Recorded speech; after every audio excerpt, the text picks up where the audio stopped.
जयाचार्य पाली के इतिहास के अंदर नए नए पृष्ठों का सृजन करते जा रहे थे। तुलसी बाई सुनारी का संथारा एक ऐतिहासिक संथारे के रूप के अंदर परिसंपन्न होता है। पूरा पाली शहर जयाचार्य से निवेदन करता है, इस बार आपको चातुर्मास है, ये पाली शहर में ही करवाना है। जयाचार्य भी सभी लोगों की भावनाओं को ध्यान में रखते हुए 1913 का चातुर्मास है वह पाली शहर में उद्घोषित करवा देते हैं। लोगों के मन के अंदर एक नया उत्साह का वातावरण है, ये बनना प्रारंभ हो जाता है। और जब जयाचार्य का चातुर्मास है ये प्रारंभ होता है, वह चातुर्मास जयाचार्य के लिए महत्वपूर्ण चातुर्मास के रूप के अंदर उभर कर सामने आता है। उन्होंने मुनि मगवा का अच्छी तरह से निर्माण करना प्रारंभ कर दिया। 4 महीने का वह समय जयाचार्य ने एक तरह से अपने होने वाले उत्तराधिकारी को तैयार कराने में लगा देते हैं। और इधर साध्वी दीपांजी मेवाड़ के अंदर अपना एक छत्र राज जमाते हुए इस वर्ष का चातुर्मास है वह गंगापुर में करवाते हैं। जब गंगापुर के अंदर साध्वी दीपांजी का चातुर्मास होता है, सारा गंगा नगर चौखड़ा ही एक तरह से दीपांजी के प्रति आकर्षित होना प्रारंभ हो जाता है। और जो ही चातुर्मास प्रारंभ होता है, साध्वी दीपांजी के व्याख्यान का अपना प्रभाव था। साथ के अंदर 14 साध्वियों के साथ में चातुर्मास, और उस चातुर्मास के अंदर अनेकों साध्वियां ऐसी उभर कर सामने आती है जो प्रति वर्ष तपस्या के माध्यम से जनता को अपनी ओर आकर्षित करने वाली बन जाती है। साध्वी दीपांजी ने चातुर्मास लगते ही सभी साध्वियों को सावधान किया, सजग किया और कहा, बोलो साध्वियों, चातुर्मास लग रहा है। इस चातुर्मास के अंदर इस गंगापुर शहर के अंदर क्या नया कार्य संपादित करोगे? तपस्या के क्षेत्र में अपने मनोबल को आगे बढ़ाने का प्रयास करो। ये आह्वान सुनकर अनेकों साध्वियां अपने मन को टंटोलना प्रारंभ कर देती है। और सबसे पहले साध्वी मलुकांजी है, वो निवेदन करती है, साध्वी प्रवर, आप मेरे को 15 दिनों की तपस्या का प्रत्याख्यान करवा दे। यह देखकर साध्वी ज्ञाना जी उनसे भी रहा नहीं गया और उन्होंने कहा, सचिवाय, मेरे को भी 15 दिनों की तपस्या का प्रत्याख्यान करवा दो। उन दोनों साध्वियों को देखकर साध्वी जेठाजी वह अपने आत्मबल को थोड़ा मजबूती प्रदान करती है और निवेदन करती है, साध्वी प्रवर, आप मेरे को 32 दिनों की तपस्या का प्रत्याख्यान करवा दे। ये सिलसिला धीरे धीरे आगे बढ़ना प्रारंभ होता है। साध्वी झूमा जी ने 15 दिनों की तपस्या का प्रत्याख्यान किया। साध्वी रामू जी ने 16 दिन की तपस्या का प्रत्याख्यान किया। साध्वी सुंदर जी ने 15 दिन की तपस्या का प्रत्याख्यान किया। साध्वी चूना जी ने 8 दिनों की तपस्या का प्रत्याख्यान किया। और यो हर साध्वी अपने अपने शक्ति के अनुसार तपस्या का एक महान उपक्रम है वह प्रारंभ कर देती है। और देखते देखते पूरे गंगापुर का माहौल है वह एक तरह से तपमय बनना प्रारंभ हो जाता है। और जब गंगापुर क्षेत्र के लोग पाली शहर में जयाचार्य के दर्शन करती हैं और निवेदन करती हैं हम मेवाड़ गंगापुर चौखड़े से आई है। जयाचार्य ने तत्काल पूछा साध्वी दीपा जी का क्या हाल है। श्रावकों ने निवेदन किया साध्वी प्रवर अभी गंगापुर के अंदर आराम से विराजमान है।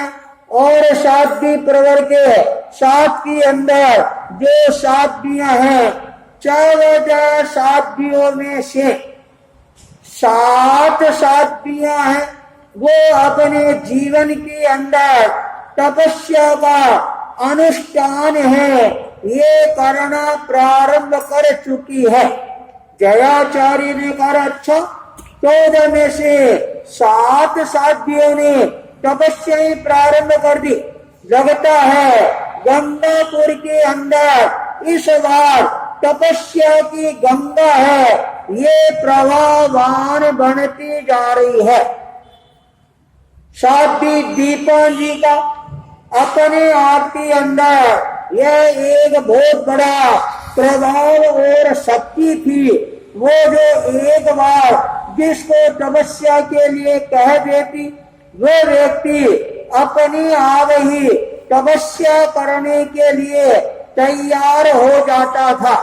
उन साध्वियों की इन तपस्याओं को देखकर अनेकों श्रावक श्राविकाएं हैं वो भी तपस्या के क्षेत्र में आगे बढ़ना प्रारंभ कर देती हैं। पूरे मेवाड़ के अंदर गंगापुर का नाम है वह गुंजायमान होना प्रारंभ हो जाता है।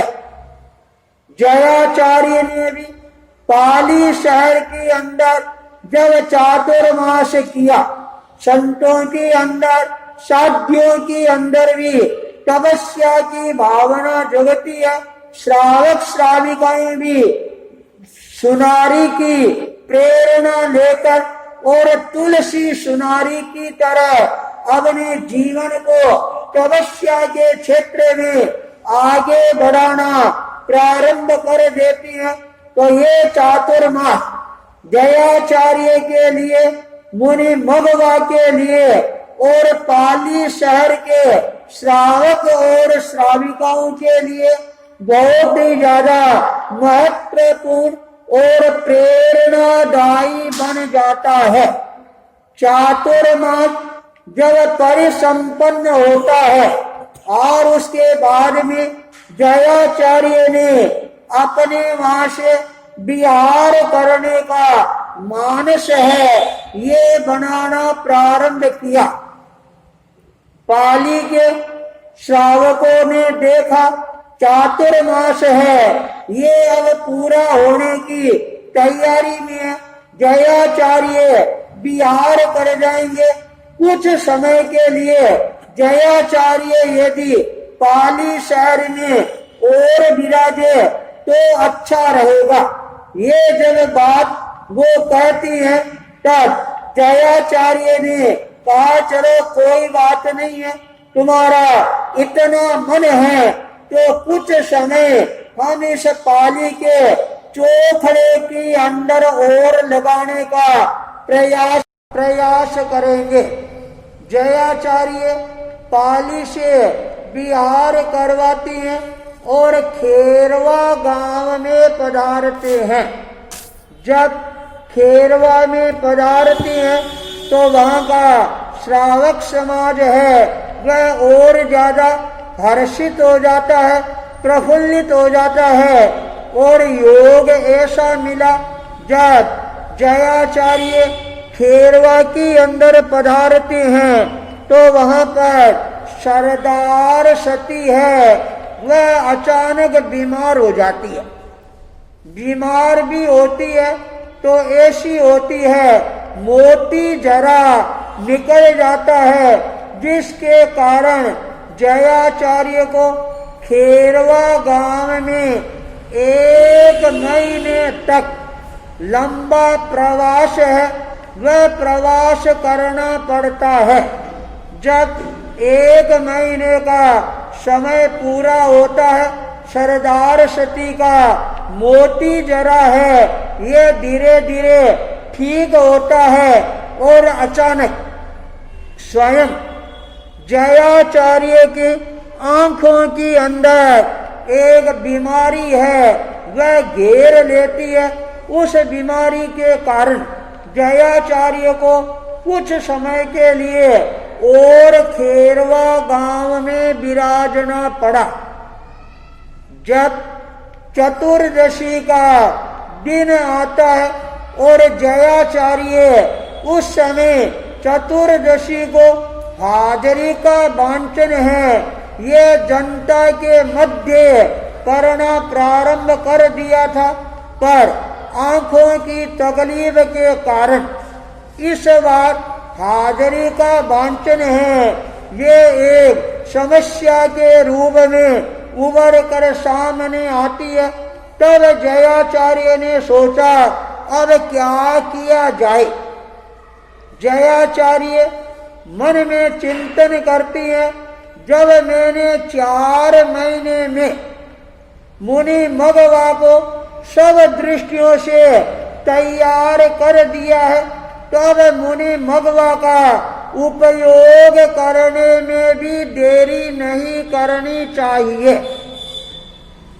जयाचार्य ने 16 वर्षीय बालक मुनि मगवा को अपने पास में बुलाया और कहा, मग जी आज तुम्हारे को जनता के मध्य हाजरी का वांछन करना है।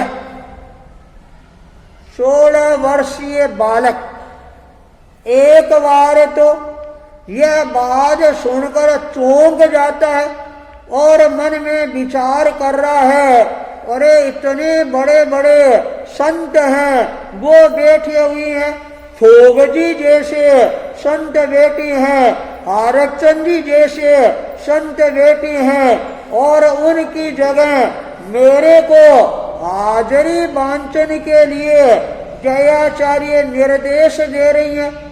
जयाचार्य ने कहा, मग जी घबराने की डरने की जरूरत नहीं है, अपने आप आगे बढ़ो और स्वयं का निर्माण है स्वयं करना सीखो और आज हाजरी का वांछन करोगे तो कल व्याख्यान देने की कला है वह भी अपने आप आ जाएगी।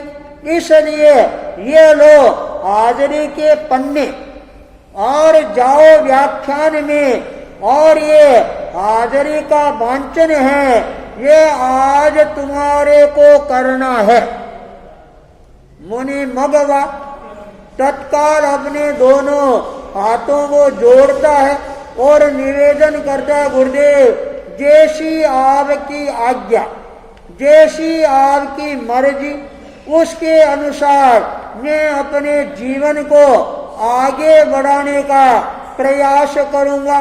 व्याख्यान का समय होना प्रारंभ होता है, लोगों का आवागमन है वह भी बढ़ जाता है और उसमें जयाचार्य ने एक ऐसे माहौल का निर्माण कर दिया था, जिसके कारण लोगों के मन के अंदर चतुर्दशी के दिन हाजिरी सुनने का एक बहुत बड़ा उत्साह का जागरण हो गया था।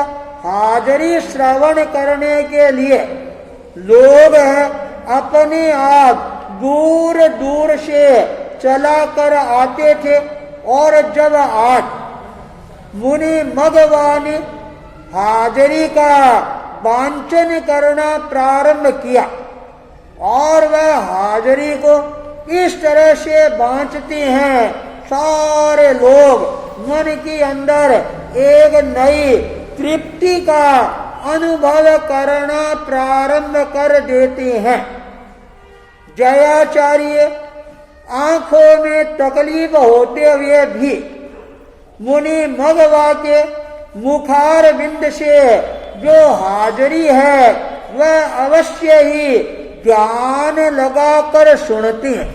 कहीं मघवा कोई चूक नहीं कर दे, कोई चीज भूल नहीं जाए, कोई चीज रह नहीं जाए। पर जब मघवा ने पूरी हाजिरी को सुव्यवस्थित रूप से जनता के सामने प्रस्तुत कर दी तो जयाचार्य का मन है यह बहुत ज्यादा प्रसन्न हो जाता है, दिल खुश हो जाता है और जयाचार्य मन में चिंतन करना प्रारंभ कर देते हैं। मैंने जो मेहनत की है, पुरुषार्थ किया है, वह मेहनत और पुरुषार्थ है वह मेरा व्यर्थ नहीं गया है, सार्थक हो गया है, सफल हो गया है। और अब मुनि मघवा है वह अपने आप के अंदर पूर्ण रूप से अपने आप को तैयार करने में सफलता प्राप्त कर चुका है।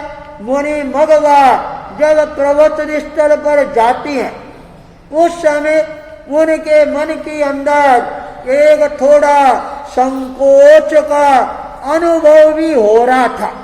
पर जो ही प्रवचन पूरा होता है और मुनि मघवा जब वापिस आती हैं तो उनके मन के अंदर भी एक विश्वास की लो है, वह अपने आप प्रज्वलित होनी प्रारंभ हो जाती है और मन में चिंतन करना प्रारंभ कर देती हैं। अब यदि मेरे को जयाचार्य आधी रात को भी हाजिरी बांचने के लिए या व्याख्यान देने के लिए निर्देश प्रदान करवाएंगे तो मैं कहीं पर भी रुकने वाला नहीं हूँ। और मुनि मघवा प्रवचन परिसंपन्न करके हाजिरी का वांचन करके बड़े उत्साह के साथ के अंदर जयाचार्य के चरण कमलों में पहुंचते हैं।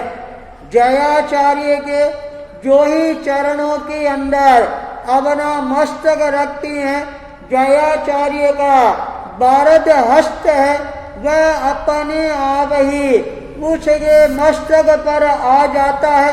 और जयाचार्य ने कहा, मघ जी तुमने तो कमाल कर दिया, मैं ध्यान से सुन रहा था, वहीं पर भी तुमने एक शब्द के उच्चारण में भी गलती नहीं की है। जैसा मैंने तेरे पर विश्वास किया था उस विश्वास को तुमने सवाया करके दिखला दिया है। तेरे प्रति मेरे मन के अंदर और ज्यादा श्रद्धा के भाव है, वो पुष्ट हो गई है। अब मेरे को विश्वास है तेरे जीवन के अंदर कोई भी प्रकार की समस्या है वह आने वाली नहीं है। यदि आ भी जाएगी तो उस समस्या को तू मिनटों में दूर भी कर देगा। जयाचार्य का अनायास ये दिया हुआ आशीर्वाद है मुनि मघ जी के लिए हमेशा हमेशा के लिए कल्याण का पथ है, वह प्रशस्त करने वाला बन जाता है। खेरवा के अंदर सरदार सती का बीमार होना जयाचार्य की आंखों में तकलीफ होना मुनि मगवा के लिए विकास के द्वारों को एक तरह से उद्घाटन करने वाला समय है, वह समय बन जाता है। और ऐसा समय जब जिंदगी के अंदर आता है और वह समय एक तरह से स्वर्णाक्षरों के अंदर लिखने वाला समय है, वह समय बन जाता है। मुनि मग जी ने आज अपने जीवन के अंदर खेरवा गांव के अंदर हाजिरी का वांचन करके और अपने जीवन के अंदर एक नए सुनहले पृष्ठ का सृजन करने में सफलता प्राप्त कर ली। जयाचार्य ने भी विश्वास के साथ के अंदर मुनि मगवा को तैयार करना प्रारंभ किया था। वह विश्वास भी और ज्यादा जयाचार्य को मजबूती प्रदान करने वाला बन जाता है, इतिहास का सृजन करने वाला बन जाता है। तो ये इतिहास की जो घटनाएं है वो हमारे को किसी तरह से नई नई प्रेरणाएं प्रदान करती रहती है। खेरवा का ये जो सुनहरा इतिहास है वह हमेशा हमारे को और ज्यादा नई नई प्रेरणा है वो प्रदान करता रहेगा। इसी मंगल भावना के साथ ओम अरहम।